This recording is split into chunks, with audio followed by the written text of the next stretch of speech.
The Naval Academy in Maryland buzzed with activity on a brisk Monday morning. Cadets marched in perfect unison, their boots striking the pavement with sharp precision as instructors observed with trained, watchful eyes. Amid the regimented order, a sleek black SUV rolled up to the gate, drawing subtle but curious glances. The guard straightened as a man in a tailored suit and unmistakable golden hair stepped out. It was Donald Trump. He moved confidently through the gates, carrying a small leather briefcase. His arrival had not been announced, leaving staff and cadets quietly speculating as he made his way across the grounds. The air grew thick with tension as he approached the main building. An officer met him with a sharp salute, acknowledging his presence with professional formality. Trump simply nodded, explaining that he had come to observe and speak with a select group of the Academy's finest cadets. Orders were swiftly given, and among those called forward was Cadet Lieutenant Emily Miller, known for her steadfast discipline and sharp leadership. As the chosen cadets assembled, Trump scanned the group with a measuring eye, his gaze settling on Emily. With a simple gesture, he motioned for her to walk with him. Confused glances rippled through the line. Emily, holding her composure, fell in step beside him. As they walked past the training fields, Trump asked about her decision to join the Navy. Emily stood tall, replying that she had chosen this path to serve her country and honor her father's legacy. Her father, a Navy officer, had lost his life during a rescue mission when she was just 12. That loss had shaped her resolve. Trump's expression shifted slightly, the usual bravado giving way to something quieter. He spoke with an unexpected softness, asking her to continue. Together, they moved past cadets running drills and practicing tactical exercises. His attention remained focused, absorbing every detail. Then he stopped. Turning to Emily, he challenged her, he wanted to see what she was made of. He led her to the infamous obstacle course, known for its grueling demands. The air was suddenly electric as word spread. Emily had been personally selected for a test. Without hesitation, she launched into the course. Walls loomed, trenches yawned with thick mud, and rope climbs threatened to sap her strength. She moved with precision and grit, her every motion sharpened by determination. Midway through, her muscles screamed in protest. A slip on a muddy incline nearly cost her, but she clawed back the momentum, pressing on with sheer will. With one final push, she leapt over the final barrier and collapsed at the finish line, breathless but triumphant. Trump clapped, slowly, his approval clear. But this, he said, was just the beginning. Later, Emily and the other cadets were gathered in a briefing room. Trump stood at the front, the small leather briefcase now resting on the table beside him. The energy in the room was tense but electric, cadets whispering under their breath, waiting. At last, Trump opened the briefcase and revealed a set of folders stamped with the title, Operation Valor. He held one up for all to see. This was the purpose of his visit. Operation Valor was a new initiative he was launching, designed to honor unsung heroes and train a new generation of American leaders. Emily and her fellow cadets had been handpicked, not by chance, but by merit. They represented something more than just military precision. They embodied grit, honor, and an unshakable will. Trump began to explain the program's scope, its goals, and the challenges ahead. It was a mission unlike any other, and for those in the room, it was clear, this moment was just the first step towards something far greater.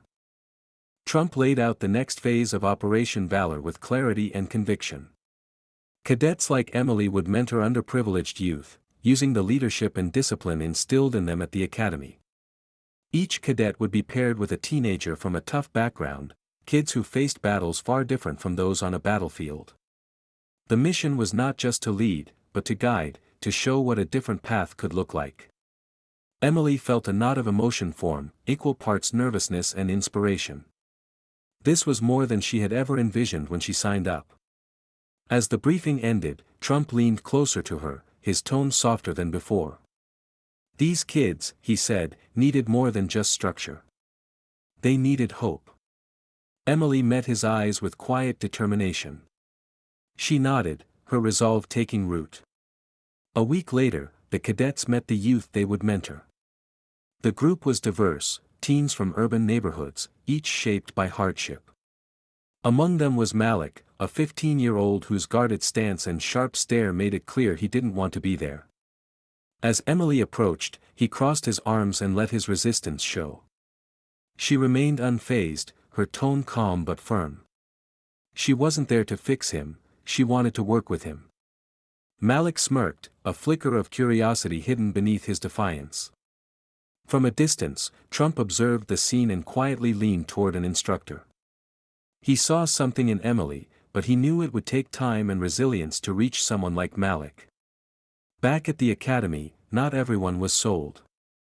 Ethan, always the skeptic, questioned the purpose behind it all. Why someone like Trump would care about this kind of mission puzzled him.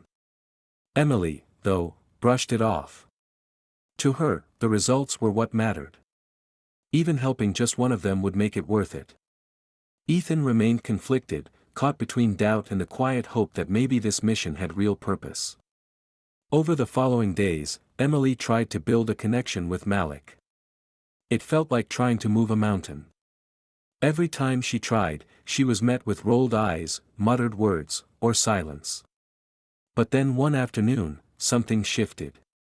She found Malik alone, sketching in a battered notebook. Sitting beside him, she quietly admired his drawing of a battleship. Malik downplayed it, shrugging off the praise, but Emily noticed the flicker of pride in his eyes. She asked about his interest in ships, and he nodded with a reluctance that came more from disbelief than disinterest. He didn't think someone like him could ever build something that big or important. Emily disagreed. She told him all it really took was someone who believed in him. As Emily worked to crack the wall Malik had built, Trump was making moves of his own. He visited Malik's mother, a hardworking single parent juggling 2 jobs just to make ends meet. Sitting in their small living room, Trump spoke plainly. Malik had potential. But he needed help. Then he handed her an envelope, a scholarship offer to a prestigious art and design school. Her hands trembled as she opened it. Tears welled in her eyes. "This could change everything," she whispered. And for the first time in a long while, she allowed herself to hope. Meanwhile, Ethan still wrestled with doubt. Wanting to understand more, he visited one of the youth centers participating in Operation Valor. There, he saw cadets mentoring kids through group challenges, tutoring, and even simulated drills. It was more than training, it was transformation. A boy, barely 12, ran up and saluted him with bright eyes full of admiration. Ethan stood still, overwhelmed by the unexpected moment. Something inside him cracked open. That evening, he watched Emily working with Malik and saw how her patience was slowly breaking through. It wasn't about headlines or political gestures anymore. It was about small victories that added up to real change. Later that night, Emily stumbled upon Trump standing quietly before the Academy's memorial wall. The soft lights illuminated the engraved names of fallen Navy heroes. She approached with care, surprised to find him alone and reflective. Her voice broke the silence. Trump chuckled softly, admitting there was more to him than many knew. He had made his mistakes, but he had also learned. And in that quiet moment, with the weight of legacy all around them, he spoke the simple truth he had come to understand: real leadership wasn't about power. It was about purpose. They spoke quietly about service as the sun dipped behind the Academy's spires. Emily paused before asking what had been on her mind. Trump's expression turned thoughtful, a rare somberness settling in. He admitted to having plenty of regrets, moments he wished he could redo, but those memories didn't anchor him. Instead, they pushed him to do better with the time he had now. Over the following weeks, Emily's persistence finally began to chip away at Malik's defenses. One afternoon, he showed her another sketch, this one more intricate, a futuristic aircraft carrier, its sleek design hinting at a deep imagination and technical talent. Emily was genuinely impressed. She asked him if he'd ever thought about engineering, and though he shrugged off the idea, his eyes lingered on the sketch a moment longer. Emily leaned closer, her voice calm and steady. She told him that someone already believed he could succeed. Malik looked at her, puzzled. But she didn't explain further. She only smiled, letting the words settle. There were people watching him now. People who saw beyond the surface, who saw what even he couldn't.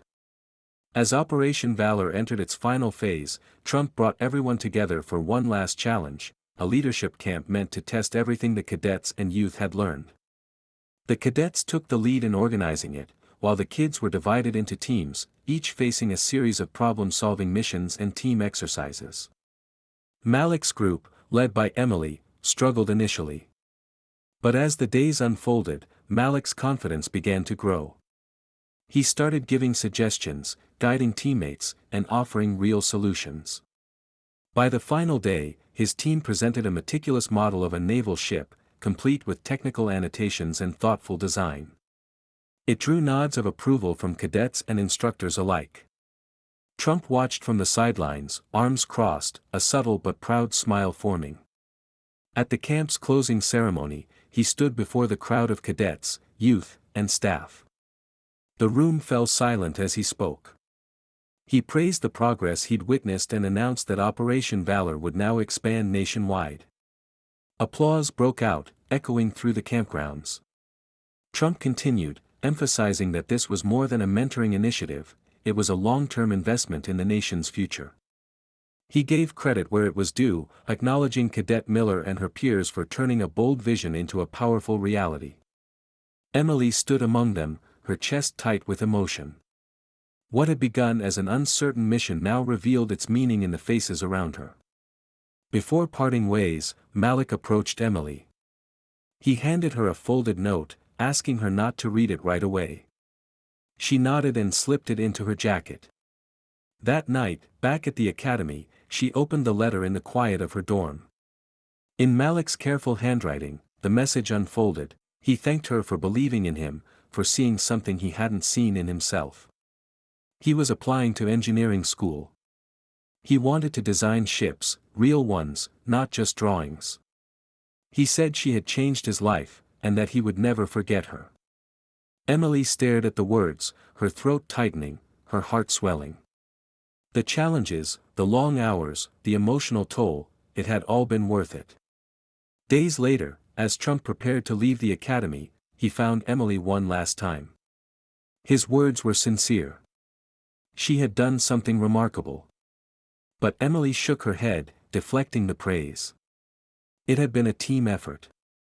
Trump agreed but reminded her that every team needed a leader.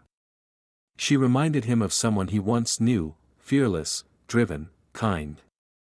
He urged her never to lose those qualities. Emily nodded, the weight of the moment settling around her like a quiet promise. She would keep going. Months passed, and Operation Valor expanded. Across the country, new success stories emerged, stories of kids who found direction, hope, and purpose. Emily received updates from her mentors regularly, each message reinforcing the quiet power of belief and mentorship. Ethan, once skeptical, was now all in. He had become a mentor himself, passing on what he had learned to a new group of youth. And Trump, no longer center stage, supported the program from the background. He didn't seek credit. He didn't need it. Real change, he understood now, often happened far from the spotlight. One afternoon, Emily received a package. Inside was a photo of Malik, standing proudly in front of a university's engineering building, holding a blueprint of a ship he'd designed. There was a short note, "Dear Emily, I made it. Thank you for everything." Her hands trembled as she held the picture. That one unexpected visit, the arrival of a man so often misunderstood, had sparked a chain of events that reshaped lives in ways no one had predicted. Trump's legacy wasn't in speeches or headlines. It was in the quiet moments, the steady transformations, and the people whose lives had been touched, one step at a time.